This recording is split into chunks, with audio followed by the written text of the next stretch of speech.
Foru Erkidegoak 59 kutsatze zenbatu ditu azken ordutan. Hau Osasunbideak emandako behin-behineko datuen arabera. Atzokoan 1682 froga diagnostiko egin ziren bezperan baino 379 gutxigo eta horietatik 3 positiboa eman dute.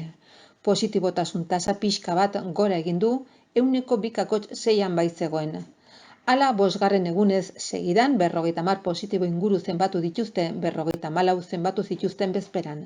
Gainera, behera egin dute duela astebete atzemandako 67 kasuekin alderatuta, 17 gutxigo, eta are gehiago duela 14 egun zenbatutako 93rekin, 43 gutxigo.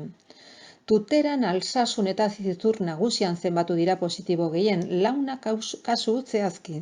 Zerrendan hurrengo postuetan ageri da Sarriguren eta Lakuntza eta Iruñako Txantrea eta Sanduzelaia auzoak 3 positiborekin.